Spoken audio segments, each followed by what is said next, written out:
Isang mapagpalang umaga po sa ating lahat mula dyan sa Luzon, Visayas, Mindanao, Katiits, dyan sa Zamboanga, and dyan sa Mexico, sa ibang bansa. Muchas gracias, amigo. Bago ako magpatuloy mga Katiits sa aking pagdidikod po, ay isa pong mayroon pong pinadala po ng ating Katiits na isang marker stone na mayroon pong malaking butas po sa kanyang tagiliran mga Katiits. So mamaya ating pong idikod yan. Ako'y muna ay magpapasalamat po ng ng taos-pusong papasalamat po ng maraming salamat sa ating mga supporters, mga taga-suporta po ng ating YouTube channel at thank you so much for subscribing yung mga subscriber, mga followers po natin sa aking YouTube channel. Thank you so much po sa inyo. Mga Katiits, yung may maraming nagko-comments po sa aking comment section kung paano daw ipadala ang mga picture na pwedeng ipapadikod po sa atin. So, ang gagawin niyo po mga Katiits, pwede niyo pong ipadala sa aking messenger yung inyong picture po for decoding and analyzing. So, ipadala niyo po sa messenger ko, Alejandro Sanchez, at yun yung profile ko po na mayroon pong shade. Medyo naka-sunglasses ako doon. So, marami kasing mga lumalabas na Alejandro Sanchez na kapangalan ko. So, yung pipiliin nyo po, yung may shade po, na nakasid po ako doon. Yun po yung aking profile sa Messenger.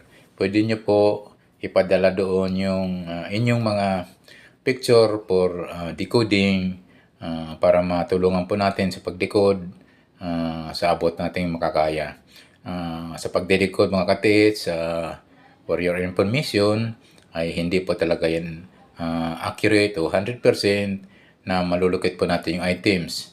Kasi nga tayo ay nagbibis lang, nagbabase lang po sa mga countersign, sa mga ito'y arrowhead, kung ano lang yung nakamark sa mismong stone marker na inyong pinapadala po sa akin. So, ang maganda mga Katiits, kung mayroon po kayong mga metal detector, treasure hunting equipment, like metal detector or scanner locator mga Katiits, dahil nga ay quick determine or madali pong makikita po yung item po kung saan po siya naroroon. Maganda kasi dito po kung mayroon sana kayong locator, kasi yung locator po ay pwede yan sumagap mag-detect po ng 8 meters to 10 meters mga Katiits. Yung metal detector mga Katiits ay talaga namang maliit lang po yung chance po, ang lalim ay nasa mga 1 to 3 meters lang po talaga ang lalim yan na maabot ang mga metal detector mga Katiits. Not unlike sa scanner locator. So may napansin ako dito sa pinadala po ng ating Katiits na isa pong marker stone na medyo may kalakihan ito mga Katiits, at mayroon siyang napakalaking butas po. So pwede po itong yung butas nito mga Katiits ay isang tutukoy ng isang tunnel mga Katiits. So tingnan nyo po, kasi nga itong markers nito parang nasa may tabing bundok. So ito pa nga mayroon pa siya akong napansin na isang diamond ang pagka guhit nito, na pagka-engrave. So tingnan nyo po, at mukhang maganda po itong at malaki po ito yung items. At ito'y isang tunnel mga Katiits, kasi nga pwedeng ito yung markers nito ay nasa tabi mismo ng bundok o mismo ay pwedeng mataas o high rise po yung sa area na pagkalagay nito. So ito po, isa pang ako napapansin dito ay isang diamond na naka-engrave po dito, ka-TH. So yun po yung aking isa pang napapansin dito. Ang isa pa po, i-check niyo po yung pong apat na anggulo nito, yung mula east, west, north, and south mga ka-TH. Tingnan niyo po yung mga area na yan, baka mayroon pong mga old century tree, baka mayroon pang mga bato na di gaano kalakihan na pwedeng magiging countersign at pwedeng magiging counter isang nagdudugtong po ng marka ng nasa malaking stone marker nito mga tits. So check nyo po yung kanyang medyo mayroon siya nakapointed na medyo patulis po sa bandang east, west and south, in between west and south. I-check nyo po yung area, pwede nyo i-detect po ng metal detector or scanner locator mga ka-TH.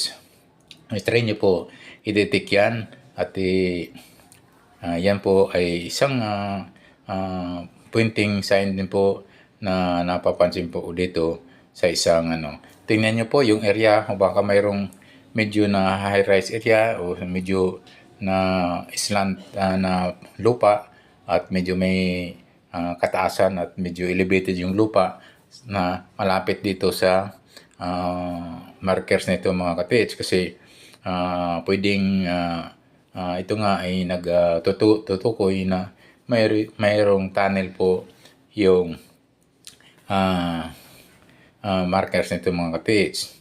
So pag mga ganyan, so ingat lang po mga TH pag mga tunnel na dahil yan ay may mga booby trap, may water trap, may mga bomb trap na yan mga TH. Dahil nga itong markers nito ay sa tingin ko ay mayroong kalakihan at talaga namang pag sabi nga kapag yung item na malaki ay mayroon ng mga ganyang booby trap, bomb trap mga ka-TH. So, ingat lamang po mga ka-TH sa